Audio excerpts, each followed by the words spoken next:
Amigos, volvemos entonces ya luego de esta brevísima pausa. Son las 7:38 en la mañana. Esto es de Realidad Informativa, primera emisión a través de la 88.9 FM. También estamos en Radio Intipacha Oficial en Facebook Live y desde luego en nuestro sitio web www.intipacharadio.com para el Ecuador y el mundo. Ya con nosotros nuestro siguiente invitado, se trata del doctor Daniel Padilla. Él es representante del Colegio de Médicos Familiares y Comunitarios del Ecuador. Doctor, muy buenos días, bienvenido. Recientemente se aprobó, luego de 8 años de dilatado trámite en la Asamblea Nacional, el Código Orgánico de la Salud. Entre el articulado más polémico, si se quiere, está precisamente este tema de la atención del aborto o de las emergencias gineco-obstétricas. Tenga la bondad de explicarnos y poner en contexto a la colectividad de qué se trata, cuándo podrán atender y será obligatorio para que todo centro médico, sea público o privado, atienda este tipo de emergencias. Bienvenido. Muy buenos días a toda la audiencia y a quienes nos ven en las redes sociales. Primero quiero agradecer el espacio y también extenderles un saludo de parte del Colegio de Especialistas de Médicos Familiares del Ecuador. Efectivamente, como usted lo menciona, luego de 8 años de estar discutiendo este código represado en la Asamblea, efectivamente se aprobó el día 25 de este mes de agosto, en segundo debate definitivo en la Asamblea, la aprobación de este Código Orgánico de la Salud. Es importante mencionar, además del tema que nos vamos a referir, que usted nos hace mención, que este código era necesario para poder normar, para poder dar el marco jurídico y darle el apoyo necesario a todos los trabajos que se vienen haciendo en salud. Sobre todo tenemos que resaltar la fortaleza del modelo de atención en el sistema de salud, es decir, acercar la salud a las comunidades, acercar a la población y que no sea al revés, como tenía que deberse muchas veces, incluso dependía de la voluntad política del gobierno de turno. Con esta aprobación del código vemos con satisfacción, si podemos decirlo a grosso modo de la parte médica, que se han aprobado algunas iniciativas favorables. Yeah. En el punto específico que usted nos hace mención, efectivamente el código trata, entre otros temas, la emergencia gineco-obstétrica, ¿no es verdad?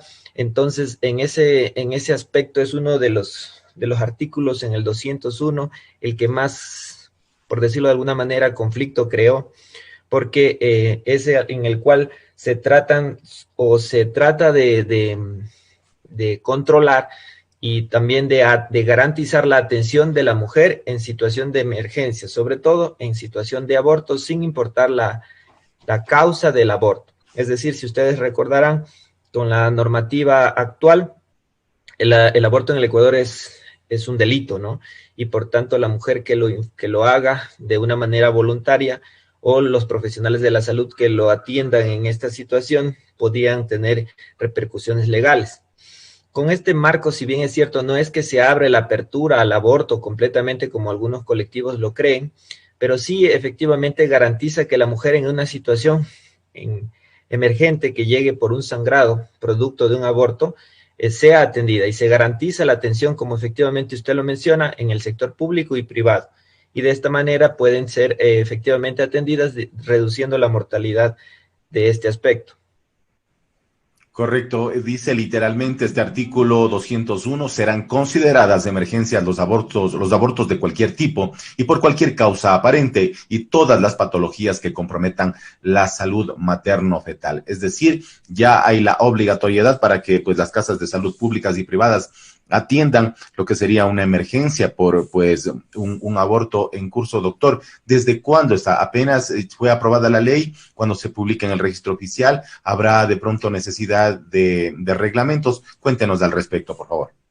Sí, todos tenemos que entender que este código efectivamente fue aprobado en la Asamblea Nacional, pero tiene que esperar el veto parcial o total del Ejecutivo, es decir, está en manos del presidente pronunciarse definitivamente en alguna modificación, sea de este o de cualquiera de los otros artículos que comprenden el código, ¿no? Es importante mencionar que si el código se veta parcialmente, la Asamblea tiene para procesarlo, pero si se veta en su forma total, incluso puede demorar un año más para que entre en vigencia. Entonces, si bien es cierto, es un adelanto, porque ya pasó el último debate en la Asamblea, está en manos del Ejecutivo aún modificar este u otros temas que pueden ser controversiales, por decirlo de alguna manera, pero creemos, al menos de lo que se ha trabajado en las mesas de trabajo con el Ministerio de Salud, que en este aspecto hay algún tipo de consenso con la Asamblea. Desde la posición del Colegio de Médicos Familiares y Comunitarios, ustedes como especialistas, ¿estarían entonces de acuerdo tal como está aprobado al menos este 201? Nosotros tenemos que ver que nosotros somos actores y tenemos que garantizar el cumplimiento de la ley. Siempre digo que el médico, además de ser parte de la sociedad y de tener una posición particular, personal, sobre el aborto u otros temas, tenemos que garantizar lo que la ley establece. Por tanto, nosotros como especialistas jamás hemos dejado de atender a una mujer en situaciones de emergencia. Y por tanto que nosotros no somos quienes para juzgar la acción de una mujer en ese particular. En el caso de que se infrinja un aborto voluntario, nosotros sencillamente atenderíamos esa emergencia. Pero dicho sea de paso, nosotros no hemos sido parte del trabajo de este artículo en particular. Obviamente hay otros gremios que lo han trabajado, son quienes han trabajado de frente y apoyando en garantizar el derecho a la mujer, porque aquí se estaría hablando también del derecho de la mujer. Correcto. Interesante la posición y nos parece completamente sensata. Doctor, pasemos por tiempo, más bien pasemos al siguiente tema, que no deja de ser controversial, y es el uso terapéutico del cannabis, de lo que comúnmente, o coloquialmente se dice es el uso de la marihuana para ciertas enfermedades. ¿En qué casos puede ser usada? ¿Cómo debe ser procesada? No puede cualquier persona cultivarla. Vamos precisando este tipo de situaciones porque la gente a veces pues, tergiversa. Vamos con esta información, tenga la onda. Claro, mire, efectivamente en el uso terapéutico del cannabis, como es su nombre científico, el Código Orgánico de la Salud que se aprobó sencillamente viabiliza lo que el COIP ya despenalizó. Recordemos que el Código Integral Penal ya lleva en vigencia más de un año y ahí ya se despenalizó el uso de la marihuana en el Ecuador para fines terapéuticos. Hay que ser claro con la ciudadanía que nos escucha. Estamos hablando del uso terapéutico del cannabis. Nosotros podemos hacer un programa extenso hablando de la utilidad del cannabis en el manejo del dolor, en el manejo de patologías crónicas, en el uso de cuidados de fin de vida o cuidados paliativos que también establece el Código de la Salud que estamos hablando, en el uso de otras enfermedades que se nos pueden escapar. Entonces, lo que hace este Código Orgánico es compatibilizar con el Código Integral Penal y normar y darle la autoridad al Ministerio de Salud, en este caso como ente rector, para que regule efectivamente no solo la comercialización, sino también regule la prescripción de los facultativos. Entendería yo que se va a hacer como hacemos para prescribir una sustancia sujeta a fiscalización con estupefacientes o psicotrópicos. Deben haber profesionales calificados, profesionales donde estén autorizados. Efectivamente se debe de normar la producción, la distribución, la venta. Hay conflictos con los pequeños productores que se podría decir que encontró un escollo ahí donde muchas personas pudieran decir yo tengo una producción para mi hijo que necesita de esta medicina y no necesito favorecer a las grandes industrias para la producción de la misma. Eso no lo establece el código. Efectivamente, el ministerio todavía tiene que trabajar en reglamentación para darle fortaleza a lo que establece este artículo, pero efectivamente el código no es que da una puerta abierta. Esa puerta abierta ya quedó establecida con la aprobación del Código Integral Penal. Perfecto, perfecto. Que quede claro, es decir, la aprobación de este código, incluso si ya pasa todo lo concerniente al procedimiento, tanto en ejecutivo como posterior en la publicación oficial, tendrá que ser reglamentado, es decir, habrá precisiones muy concretas para que la gente pues comprenda que no se puede hacer el cultivo, por ejemplo, se me ocurre, como decían en primera instancia, en el terreno de su casa, en su predio, en una propiedad. No es así. Van a haber pues implicaciones de carácter legal que ya constan en el COIP. Eso es lo que nos informa el doctor Daniel Padilla. Entendemos que es un tema amplio, pero por lo general, si tuviéramos que determinar qué tipo de patologías o en qué tipo de patologías se está utilizando más el cannabis, por ejemplo, en Latinoamérica, ¿podemos hacer rápidamente una síntesis, doctor? Claro, por ejemplo, el cannabis se pudiera utilizar en patologías del sistema nervioso central, por ejemplo, en epilepsias refractarias de muy mal control. Se pudiera utilizar también en el manejo del dolor, sobre todo en el manejo del dolor crónico. La utilización del cannabis ha sido demostrada en cuidados paliativos, en cuidados de fin de vida. Debemos recordar que una persona tiene derecho, ¿no es cierto?, con una muerte digna. Y imagínense a todos los que nos escuchan y nos ven que estuvimos sufriendo un dolor insoportable por una patología, se me ocurre, de carácter oncológico, y no puede ser utilizado una herramienta terapéutica. Tengo que recalcar aquí que el uso terapéutico de la marihuana o del cannabis es desde los orígenes de la humanidad, ¿no es cierto? Entonces, sencillamente lo que hace el Código Orgánico de Salud es un poco regular esto y dar una herramienta terapéutica más a los profesionales de la salud, en este caso a nosotros como médicos, para poder utilizarlo de una manera adecuada. Siempre en toda legislación se puede caer en el abuso, eso creo que es un riesgo que las sociedades lo conocen, pero está en el poder ejecutivo, en este caso, a través de su ente rector, el Ministerio de Salud, para regular efectivamente el uso adecuado de esta sustancia que tiene fines terapéuticos favorables. Perfecto, muy bien, doctor. Y en efecto, ¿no? Quienes hemos tenido pacientes que han debido atravesar esta terrible enfermedad del cáncer en diferentes circunstancias y que ataca diferentes órganos del cuerpo, pues sabemos de los dolores que nos mencionas, que nos refieren, que son realmente insoportables. En ese tipo de casos sería realmente muy adecuado, entonces, pero obviamente bajo la intervención, diagnóstico y también pues la suscripción o prescripción, perdón, de un facultativo, de alguien que sea un médico profesional. Esto no pueden hacerlo de manera de pronto, pues, desde personas que no son expertas y tampoco saliéndose del marco de la legalidad. Interesante la temática, doctor.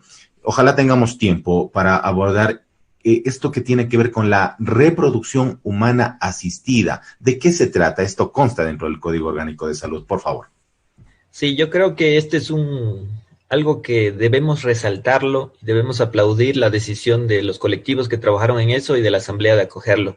Seríamos uno de los pocos países en América Latina en tener una normativa que regule la reproducción asistida en el Ecuador. ¿A qué se refiere esto, no? Establece que una mujer que se demuestre que no puede utilizar su capacidad reproductiva, su función biológica de reproducción, pueda utilizar esta herramienta para poder procrear un hijo. También se prohíbe la utilización de esta técnica en niñas y adolescentes en el Ecuador, y eso también obviamente es importante porque también pone un candado a un eventual abuso de esto. Para los que nos escuchan y quizás no lo comprenden bien, es el llamado vientre subrogante o vientre de alquiler, como comúnmente se dice, ¿no? Entonces, está prohibido la utilización de estos vientres de alquiler por cualquier tipo de compensación, tanto económica como dejar abierta la posibilidad de que tengan gametos o embriones como compensación que se hace en otras partes del mundo, ¿no? Es como, para que nos entiendan, una madre alquila un vientre a otra tercera persona, y esa persona procrea el hijo que in vitro se obtuvo mediante técnicas de reproducción asistida, y luego se le otorga o se le da, por decirlo de alguna manera, un hijo como compensación o económico. Esto lo regula el código Aún hay normativa, obviamente, por trabajar, pero entiendo por lo que he leído en la prensa y con otros profesionales de reproducción asistida, que es un adelanto. Es un adelanto porque estamos enfrentando un problema mundial, porque las técnicas médicas también han avanzado, dan esta posibilidad terapéutica también a los pacientes, pero como todo puede llegar a ser un uso inadecuado. Entonces, me parece que es un adelanto muy grande que se está haciendo en este aspecto y así garantizar los derechos sexuales y reproductivos de la población, que dicho sea de paso, también establece este código. Sí, doctor, porque, bueno, de pronto son temas y casos, situaciones que aparentemente no ocurrirían en nuestra realidad, pero sabemos que eso sí pasa y que pues a veces hay incluso mafias que se han dedicado a aquello y que en torno al mismo pues giran grandes capitales, hay una importante cantidad de dinero en Latinoamérica y otros países, incluso pues desde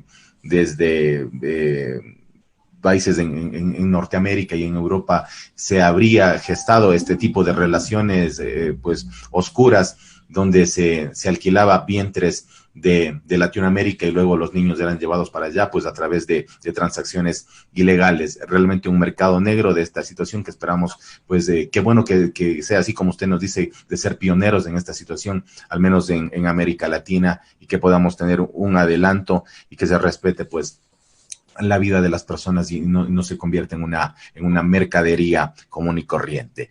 Bien, en esta parte final, a propósito, la doctora Jessica Andrea Cisneros de Espinosa nos dice, excelente participación, doctor, qué alegría que los médicos familiares aporten con valiosa información. Y en efecto, muy valiosa, doctor, este tema nunca lo hemos abordado. Claro, 8 años, ¿no? Represado el tema en la situación, el trámite en la Asamblea, muy complicado. Al fin se pudo aprobar. Ojalá desde la participación del veto del Ejecutivo no se estanque y de una vez por todas se apruebe y todo, absolutamente todo vaya en concordancia con el respeto a la vida y a la libertad también de las personas. Como usted decía, en el caso del aborto, ustedes jamás han limitado su intervención, su ayuda, sea cualquiera que hubiese sido la causa, pues en ese caso, pues lo importante es salvar la vida de las personas, en ese caso de la madre. Doctor, solo para concluir este tema del aborto, una vez que en el supuesto pues de que ya pase así como está, justamente este artículo 201 y que no haya más limitantes, ya publicado en el registro oficial, no habrá la posibilidad de que ninguna clínica, me refiero sobre todo a las privadas, a los centros médicos privados, argumenten ningún tipo de posición para no atenderlas, ¿verdad? Es decir, ya será de obligatorio cumplimiento. Una persona que esté en una emergencia obstétrica, que tenga ya pues amenaza de aborto y acuda, deberá ser pues atendida sine qua non, ineludiblemente. Sí, yo creo que aquí es importante hacer una reflexión profunda, ¿no? Porque más allá de la posición individual, que era lo que usted me preguntaba, es que estas cosas se están dando. Mientras nosotros estamos conversando, la mujer que aborta acude a centros, incluso centros médicos particulares, porque obviamente a nivel público se maneja diferente, y muchas veces clandestinos, donde ahí corre en peligro la vida de la mujer, porque a veces las condiciones de asepsias no son las adecuadas, porque a lo mejor el profesional que realice un procedimiento no sea el calificado, no estamos hablando de un profesional siquiera médico, o dicho de otra forma, así sea médico, pero que trabaje al margen de la ley, puede trabajar incluso produciendo lamentablemente decesos en las mujeres, porque al trabajar de una forma clandestina, no sé si utilizo el término adecuado, puede también exponer a la mujer a limitarle una ayuda adecuada que sí lo tendría en otras circunstancias, en un hospital público, en un hospital privado. Y efectivamente, al código aprobarse en la forma en que está, ojo, en la forma en que está, efectivamente estaría respaldando el trabajo de instituciones privadas también que puedan atender estas emergencias sin este limitante de actuar al margen de la ley, porque obviamente la ley puede también tener una responsabilidad actual con el profesional que atienda a una mujer con un aborto inducido, ¿no? Entonces, creería yo que este sería un respaldo para los profesionales en general, ¿no? Pero recordemos nuevamente que los colectivos que han promovido este artículo de la ley se basa sobre todo en el derecho a la mujer. Es el respaldo a la mujer, el garantizar su vida en una situación de emergencia que trae como aprobación este artículo, ¿no? Doctor, para finalizar y para conocimiento de la ciudadanía, ¿cuáles serían los riesgos? Entendemos que incluso hasta la pérdida de la vida, pero por ejemplo, los riesgos para una persona que pues atraviesa por una situación de las que usted ya nos menciona y que no habría sido tratada adecuadamente, por ejemplo, en lugares clandestinos, o de pronto no tuvo la intervención adecuada del médico. ¿Cuáles son los riesgos que conlleva esto? Claro, un aborto puede traer desde el riesgo inmediato, ¿no es cierto?, que estamos hablando de infecciones a nivel uterino, retención de restos placentarios o fetales en este caso, puede producir infecciones generalizadas que puede comprometer la vida de la mujer, puede haber lo que nosotros conocemos como shock hipovolémico por pérdida sanguínea, por hemorragias inducidas al utilizar diferentes sustancias para producir aborto, o incluso en situaciones emergentes donde puede la mujer llegar inconsciente y no conocerse el estado de gestación, pudiera eventualmente alguien decir que pueda tener una limitación por la parte legal. Y obviamente estamos hablando de vidas, ¿no?